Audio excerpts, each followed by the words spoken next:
자, 여러분들 지난번에 14살에 시작하는 처음 천문학인가? 그 책 읽고 천문학에 대해서 함께 이야기 나눴습니다. 그래서 우리가 그 책을 읽고 난 다음에 천문학에 대해서 알게 된 것들을 바탕으로 10살에 시작하는 처음 천문학에서 초등학교 한 3, 4학년 친구들이 이해할 수 있는 내용으로 천문학에 관한 그 글을 한번 써보자라고 얘기했습니다. 두 가지 점 쌤이 있겠습니다. 하나, 그러면 여기 나와 있는 걸 다 알려줄 수 없으니 그 중에서 더 중요한 초등학생들이라도 이거는 알아야 된다라고 할 만한 그런 것들을 뽑아낼 수 있느냐라는 부분들을 첫 번째 중요하게 얘기했고 두 번째로는 그거를 자기가 이해해서 자기 언어로 바꿔서 특히 초등학생들이 이해할 수 있게 쉽게 풀어쓸 수 있느냐. 그럼 자기가 쉽게 쓴다는 건 자기가 그걸 제대로 잘 이해하고 있어야 그것도 가능한 일이겠지. 어쨌든. 그래서 이제 하나님과 학생이 그래 평가를 하는데 두 가지 초점을 맞추면 되지.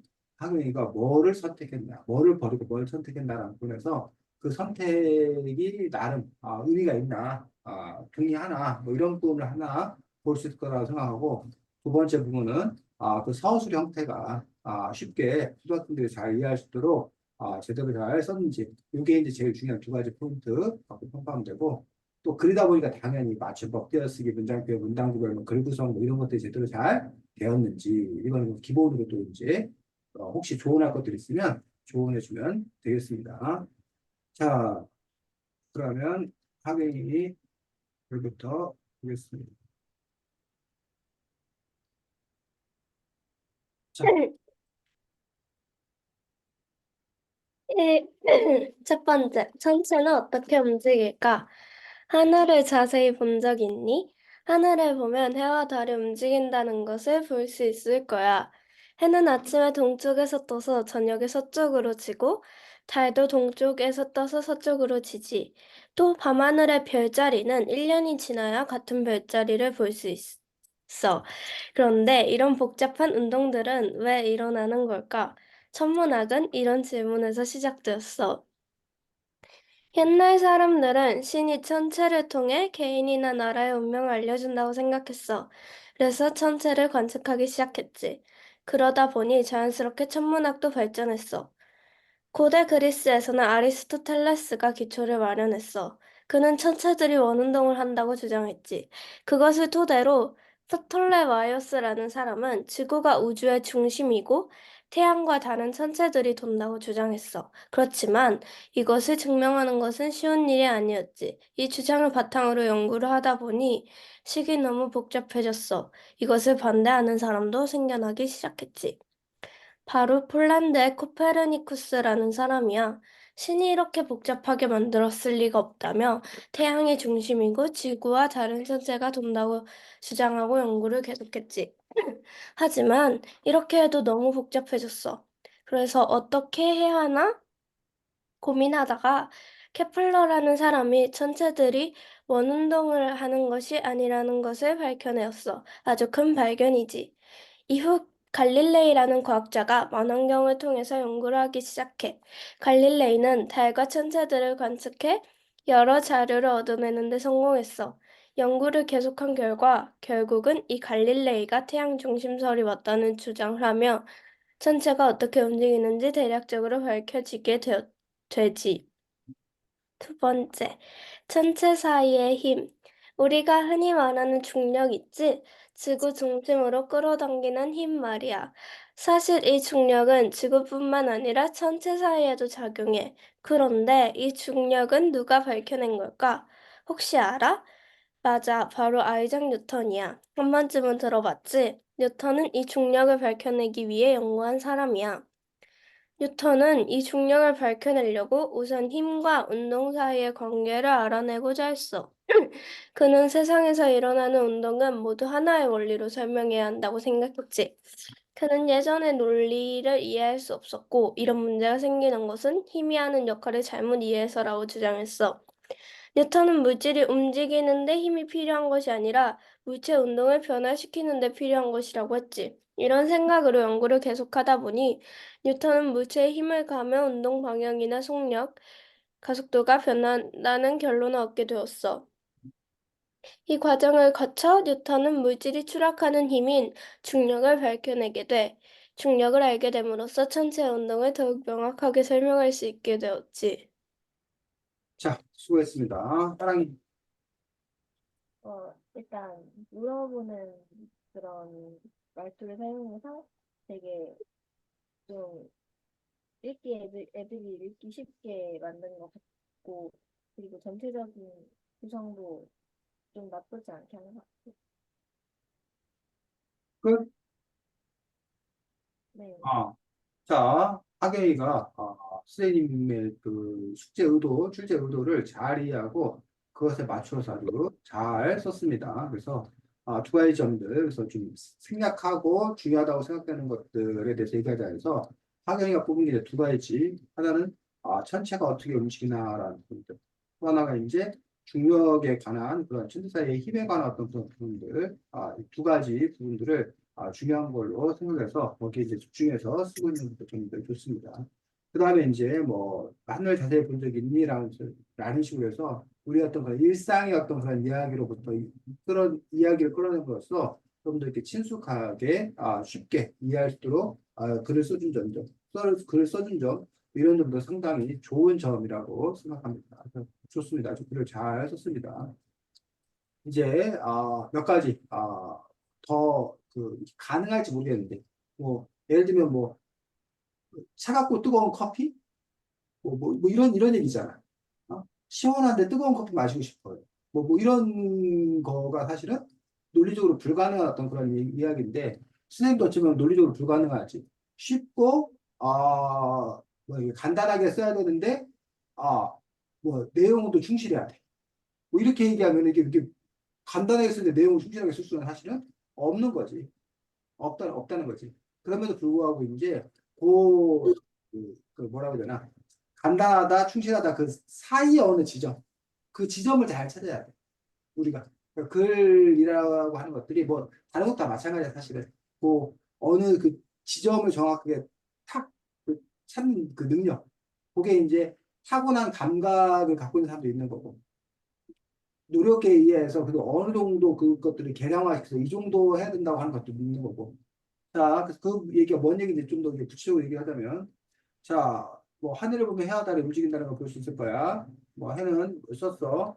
자, 이거 밤하늘의 별자리 1년이 지나야 같은 별자리를 볼 수 있지.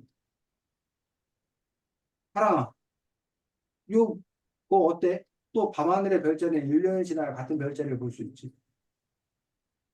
맞아? 아니야. 아, 아? 맞아요. 그래서 또 밤하늘의 별자리는 1년이 지나야 같은 별자리를 볼 수 있지. 라고 그 이야기하는 그런 부분들에서 맞는 얘기지. 이렇게 봄철, 여름철, 가을철, 겨울철 별자리가 서로 다르니까. 그래서 이제 다른 다음에 그 계절의 별자리가 다시 돌아오니까 이 얘기가 이제 맞는 이야기인 거라고 보여지는데 자칫 잘못하면 왜 막 그런 거 있잖아. 뭐 헨리에서 뭐 이런 게 왔는데 뭐 몇십 년 만에 온 거고 앞으로 이거 다시 보려면 또 몇십 년이 지나야 되는 거고 그런 식으로 조금 이렇게 뭐야 착각을 불러일으킬 수 있다. 일으킬 수 있나. 그러니까 오늘 보면 그 다음에 뭐 또 뭐 지나야? 1년 지나야 볼 수 있어. 이런 식으로 이 글이 약간의 그 다른 해석이 가능하다는 거지. 그건 아니잖아. 뭐 그리고 북극성?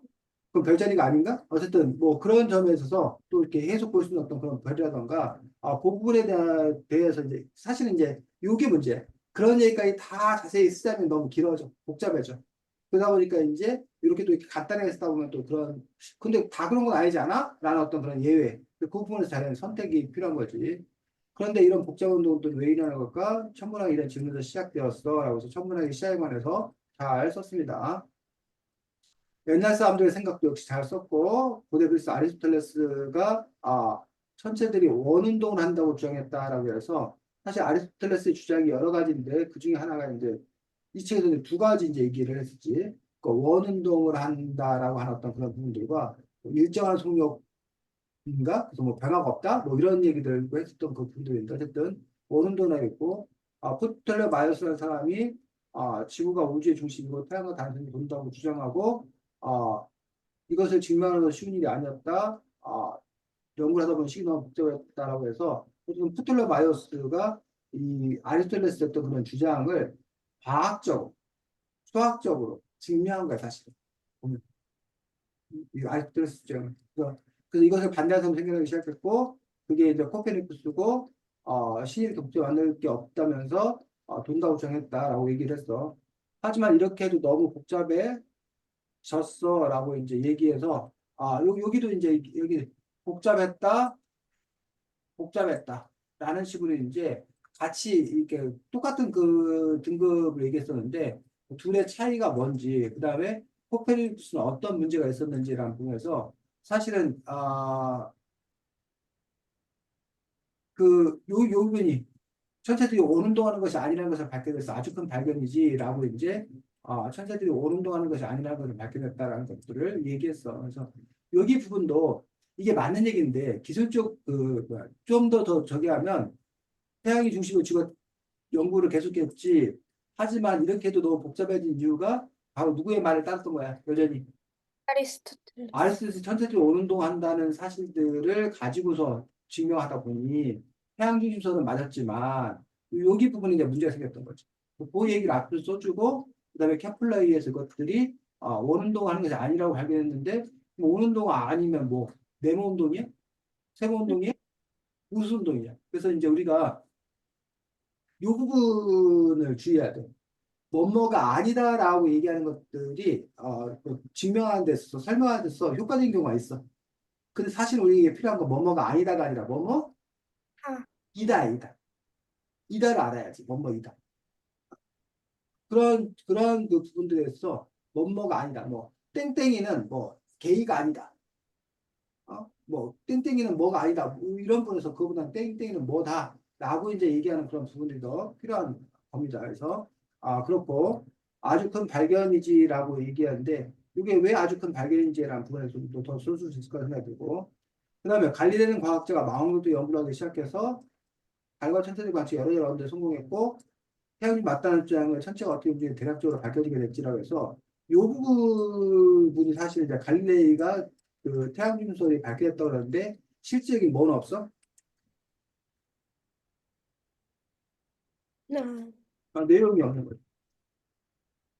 그냥 갈릴레이에서 됐다라고 알았던 그런 부분들이 있는데 그래서 이제 뭐 사실은 그래서 쌤이 아까 뭐야 차갑고 뜨거운 뭐 아메리카노 뭐 이런 식으로 얘기하는 거랑 마찬가지야. 쌤이 간단하게 써놓고 있고 초등학생 이해하게 해도 쓰라고 해놓고 왜 실질적인 내용이 없냐라고 얘기하는 어떤 그런 부분들인데 다만 이제 그 부분에서 이런 얘기 자료 얻는 데 성공했다. 연구를 계속한 결과 대략적으로 밝혀냈다. 이렇게 쓸 이 정도 분량에다가 차라리 뭐야 목성의 위성을 발견함으로써 모든 행성이 그 모든 천체가 지구를 돈다는 사실 천동설의 사실의 모함을 아님을 밝혀냈다고 뭐 얘기를 한다거나 그런 식으로 오히려 이제 그 밝혀낸 것들이 어떤 의미가 있는지 그런 얘기를 써주는 것들이 더 좋겠다라고 봅니다. 자, 그다음 천사의 힘에서 이제 우리가 중력에 관해서 이제 얘기를 했고 아이작 뉴턴에 대해서 역시 얘기를 했고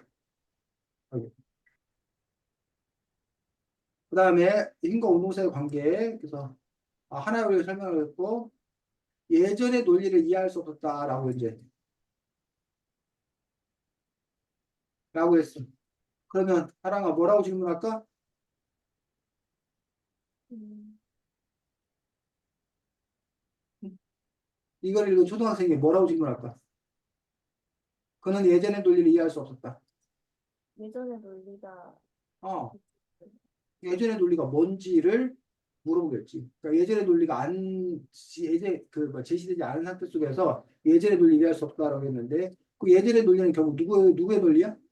아리스토텔레스. 아리스토텔레스 논리라는 거지. 그러면 결국 예전 사람들은 아리스토텔레스가 어떻게 생각했었는지라는 부분들, 그것들 어떻게 극복했냐라는 부분들에 대해서 이야기들이 필요하다고 봅니다. 그 문제가 생긴 건 희미한 역할을 잘못 이해해서라고 주장했어.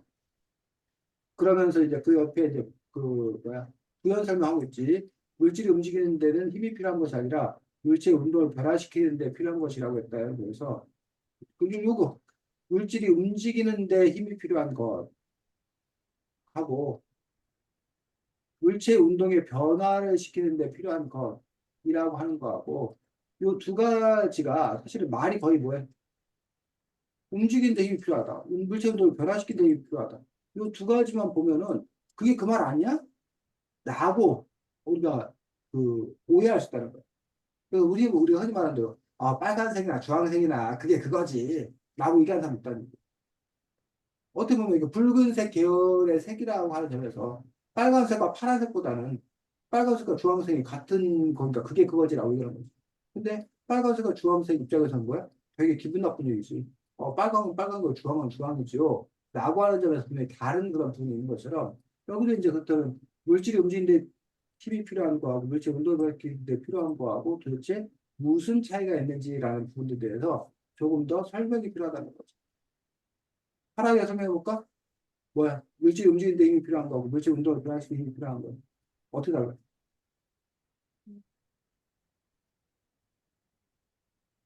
사람.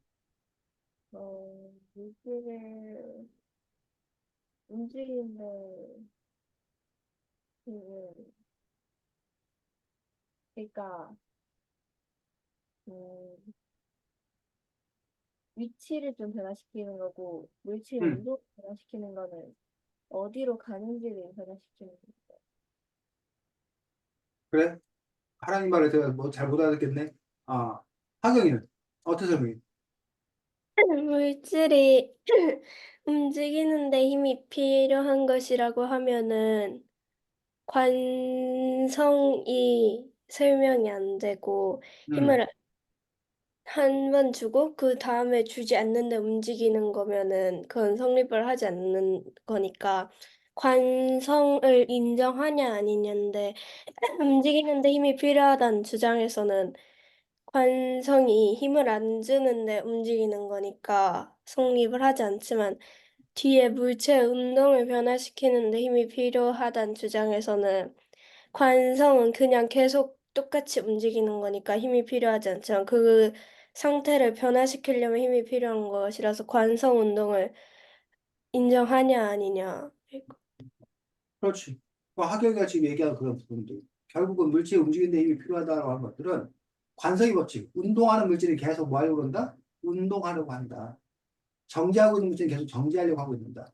그러니까 사실은 물질이 움직이는 데 힘이 필요하다는 아리스토텔레스의 주장이 둘 중에 뭐는 상관이 없어.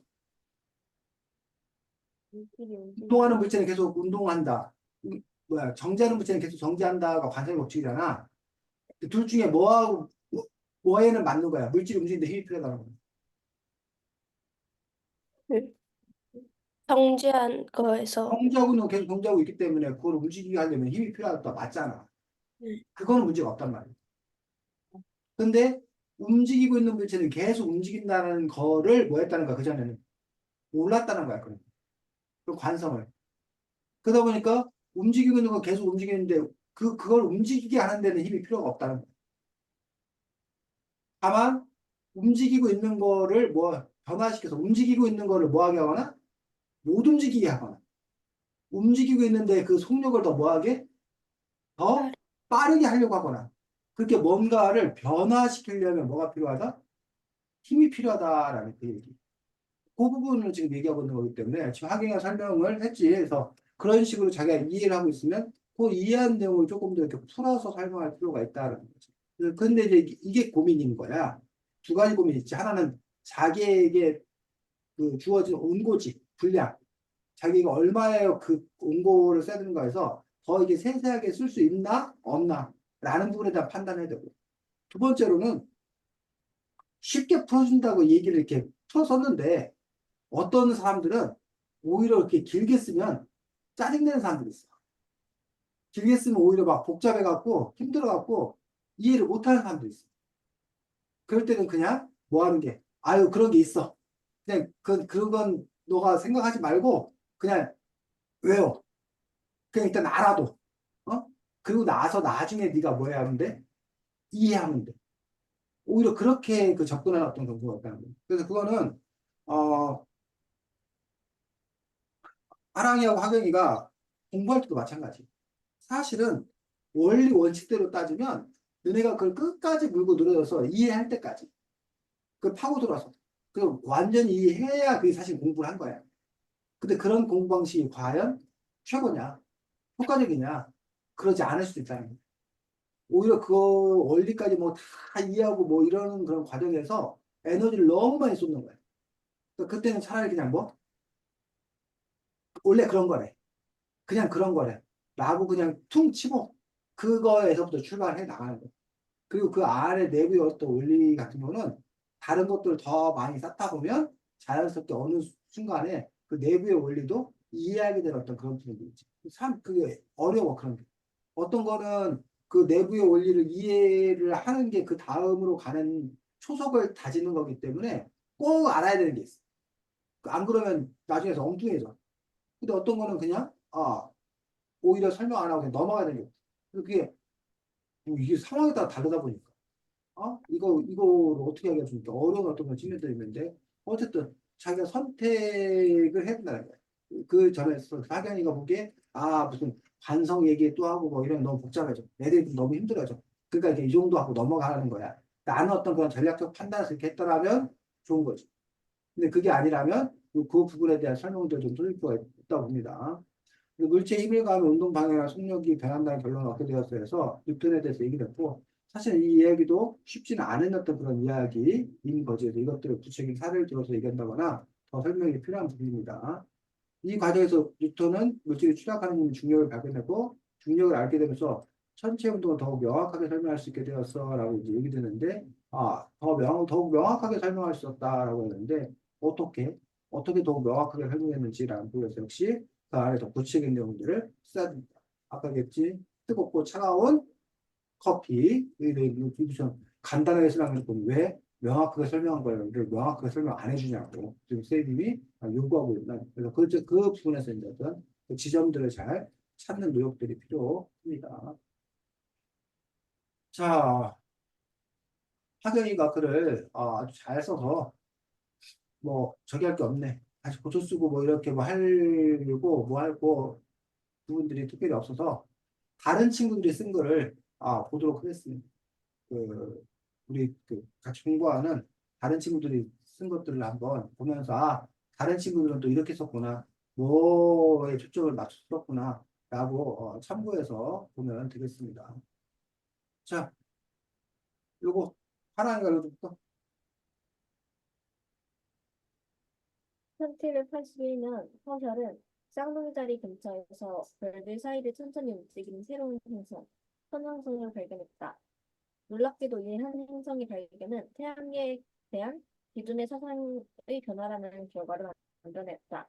이전까지 사람들이 눈으로 관측 가능한 천체들만이 태양계의 전체라고 생각했으나 허설의 관측으로 그것이 아니라는 것이 알려지게 되며 천문학자들에게 새로운 천체 발견이라는 과제가 주어지게 되었다. 즉, 사람들이 태양계를 보는 눈이 넓어졌다고 할 수 있겠다. 허셜은 또 별들의 밝기는 모두 같지만 거리에 따라 지구에서 보이는 밝기가 달라진다고 생각했고, 연구 끝에 별들이 커다란 원반 모양으로 분포해 있다는 가정을 했는데, 이는 우리 은하의 대략적인 모습을 그릴 수 있게 했다. 그러나 지구에서 별까지의 정확한 거리는 측정 불가였다. 빨간색은 내비두고 가로는 내비두고 이거 천왕성의 발견 후 천왕성의 속력이 빨라졌다 느려졌다는 점을 찾아낸 천문학자들은 이렇게 생각했다. 태양으로부터 천왕성부터 더 먼 어떤 행성의 중력 때문에 이런 것이지 않을까? 그런 어떤 행성을 르베리에라는 프랑스의 천문학자가 찾아냈고, 그 새로운 행성은 해왕성이라는 이름을 붙였다. 해왕성의 발견은 태양계의 새로운 행성 하나 추가의 의미뿐만 아니라 뉴턴 역학의 완전함, 정확성을 증명해줬다는 의의가 있다.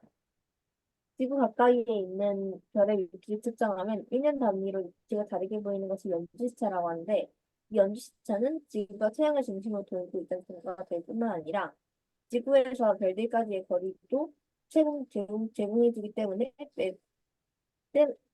꼭 돼야 하는 것이었다. 하지만 여간 쉬운 것이 아니었다. 18세기 영국의 제임스 브래들리는 연주 시차를 알아내려다가 광행차라는 것을 알아내었다. 광행차의 정의는 빠른 속력으로 달리면서 별이 측정하면 별이 달리는 방향으로 조금씩 뒤집어 측정되는 것이다.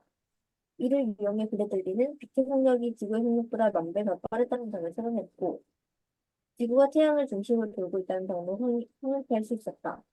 그러나 별들까지의 거리를 찾아내기 위해 연기스타의 연구는 계속되었다. 그리고 마침내 베셀이라는 천문학자가 연기스타를 찾아냈다. 그것의 값은 생각보다 아주 작고, 땅 지구에서 한 특정 별까지의 거리는 100조 킬로미터로 생각보다 아주 멀었다.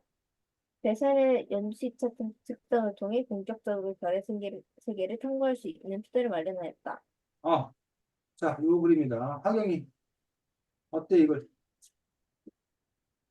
되게 어, 자세히 쓴 것 같고, 그리고 그 여기서 천왕성의 발견에 대해서 썼는데,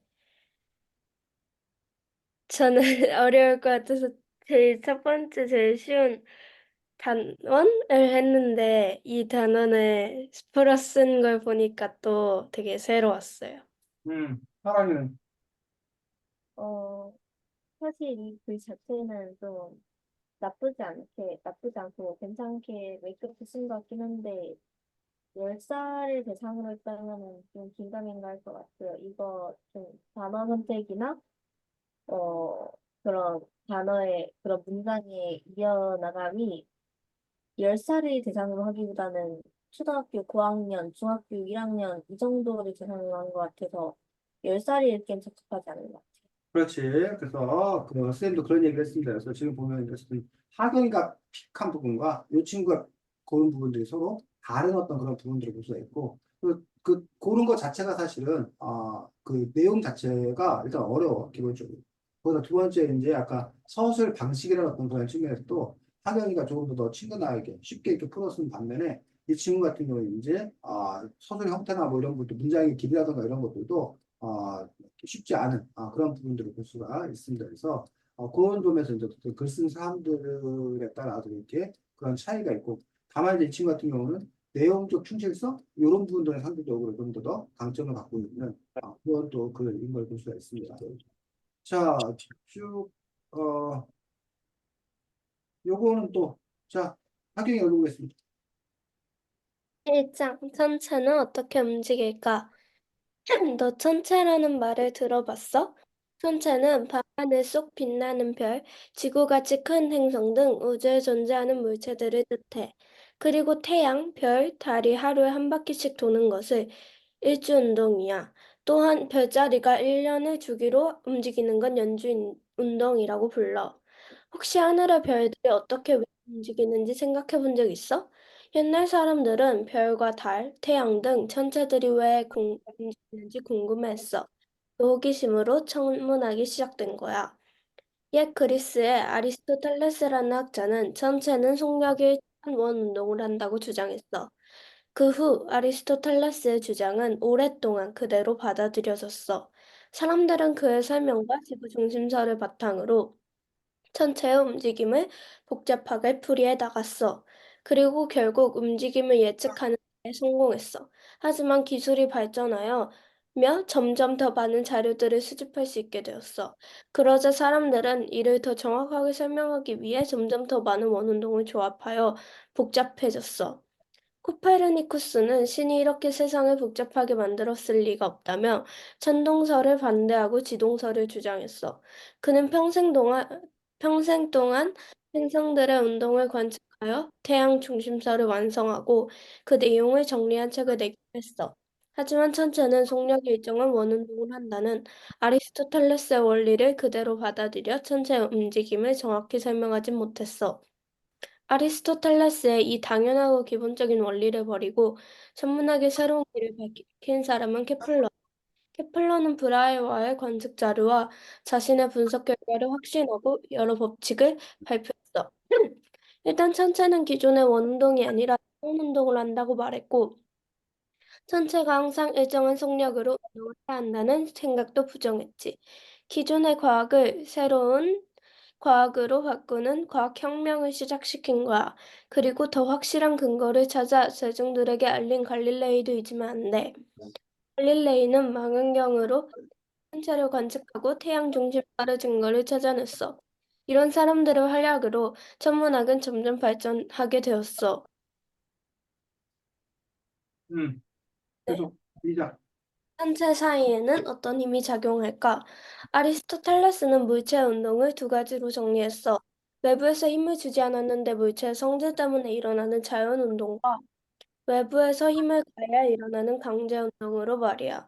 자연 운동으로 인해 무거운 물체일수록 우주의 중심으로 가려는 성질이 강에 더 빨리 떨어진다고 설명했어. 이 아리스토텔레스 역학에 의하면 달리는 경우와 정지한 경우가 나뉘어야 하는데 빠르게 움직이는 지구에서 위로 공을 던지면 공이 제자리로 돌아와. 아리스토텔레스의 역학에 따르면 있을 수 없는 일이지. 이 문제에 큰 관심을 가진 사람은 갈릴레이였어. 갈릴레이는 밖을 볼 수 없는 배를 탔을 때 배가 일정한 속도로 움직이고 있는지 멈춰 있는지 알 수 없다고 말했어. 이를 토대로 우리도 일정한 속력으로 돌고 있는 지구 위에 있어서 마치 지구가 정지해 있는 것처럼 느낀다고 주장했지. 이것을 갈릴레이의 상대성 원리라고 해. 또한 갈릴레이는 하고 끝났네. 자, 그래서 딱 완성을 못하고 끝냈다고 합니다. 하랑이. 어, 좀 매끄럽게 글이 이어나온 것 같고, 그리고 이 단어 선택도 괜찮고, 되게 전체적으로 매끄럽고 잘 쓴 것 같아요. 하랑이. 저도 일단 여러 과학자원이 나왔는데 그 과학자에서 다른 과학자에게 넘어가는 부분이 몇 개 이어져서 좋았고, 그리고 여러 용어 같은 경우도 좀 풀어쓰려고 한 게 보여서 되게 좋았어요. 그래서 지금 보면 이 천체가 어떻게 움직일까라고 하는 부분들이 하경이하고 저기는 같은 거야. 픽한 게. 그런 게 같은 거야. 그런데 차이가, 그리고 이제 뭐 어쨌든 쉽게 이렇게 풀어쓰려고 노력한 것 같고. 다만 그 차이가 이 친구 같은 경우는 아까 쌤이 하경의 글에서 내용의 충실성, 그 천문학 사실에 대해서 좀 더 이렇게 충실하게 풀어쓰는 부분들이 요구된다. 근데 이게 간단하게 생각할 때는 그게 좀 어렵다라는 어떤 그런 얘기를 했었는데 이 친구 같은 경우는 이제 그걸 해낸 거지, 사실은 지금. 그 원리라든가 이런 부분들을 이렇게 풀어서 이렇게 쉽게 설명해 놓고 있는 그런 부분들. 이런 부분들은 또 이 글의 장점이 되는 부분들입니다. 그래서 뭐 그 외에도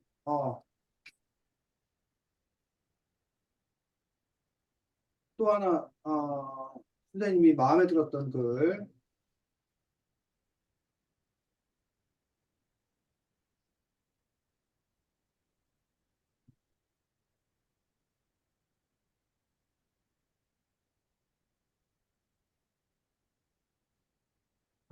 요걸 자 하랑 읽어볼까?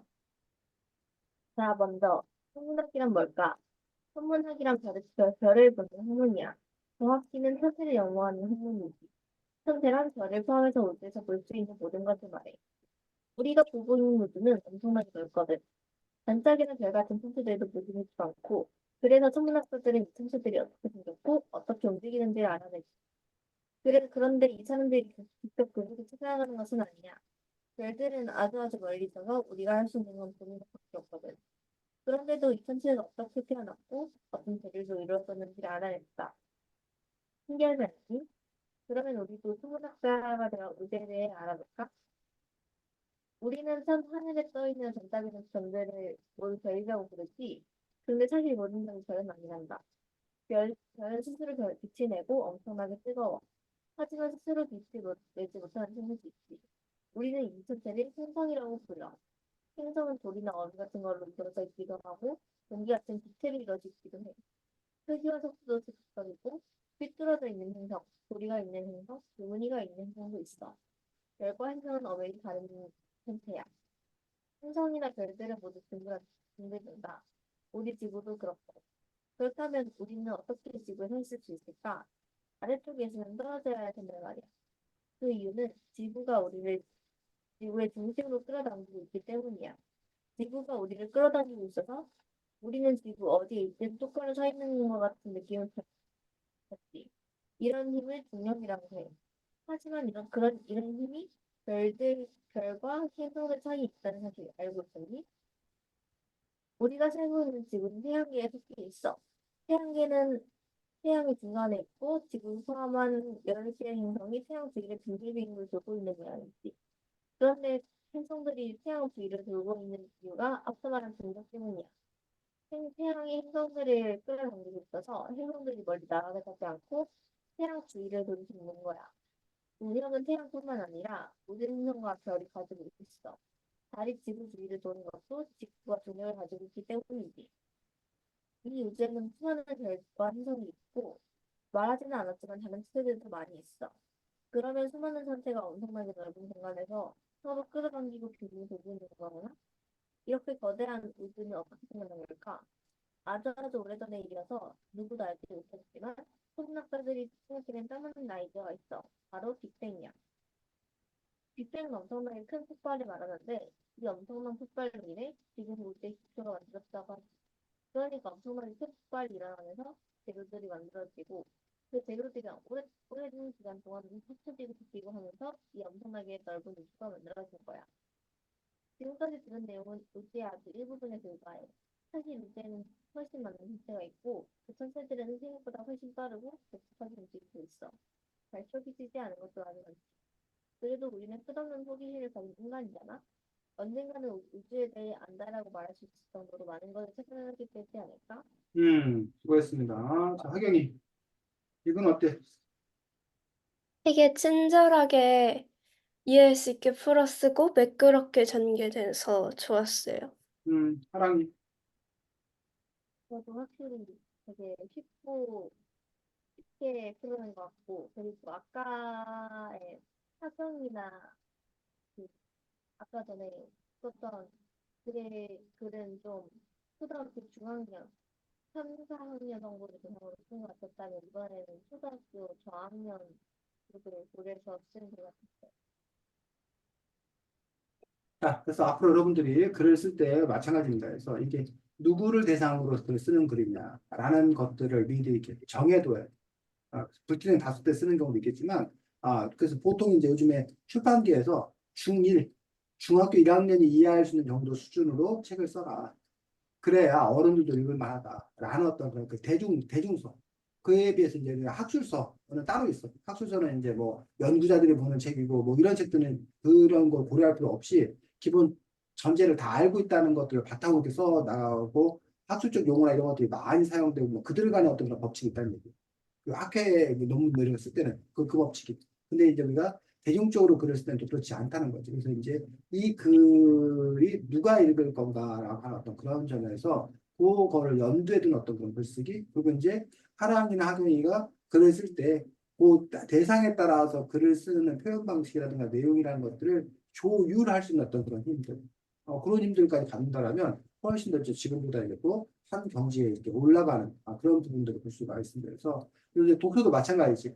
너가 우리 천문학에 관한 책들 있다 하더라도 그 스펙트럼이 다양하다는 거야. 아주 쉬운 책부터 시작해서 어려운 어떤 그런 책까지. 그래서 그런 점에서 이제 나에게 맞는 책은 어떤 책인가, 내 수준에 맞는 책은 어떤 책인가라는 점에서 그런 것들도 잘 이렇게 볼 줄 아는 그런 여러분들이 되었으면 좋겠습니다. 자, 오늘은 엄청 일찍 끝나고 싶은데 더 해? 어? 일찍 끝내도 돼? 맨날 늦게 끝나다가 일찍 끝나는 날도 있어야지. 오늘 하랑이가 과제를 안 해오는 바람에 그래. 일찍 끝낼 수 있습니다. 하랑아, 참 잘했네. 그래, 잘 지내고, 그렇지. 초복, 중복 지났다는데, 어떻게, 복날 이벤트 있었어? 치킨이야, 너도 먹었어? 삼계탕 먹었어요. 응. 삼계탕 먹었어요. 삼계탕? 먹었어? 오, 그렇구나. 하경이는 그냥 그냥 지나갔어? 뭐, 요즘에 삼계탕도 먹고, 무슨 뭐 전복?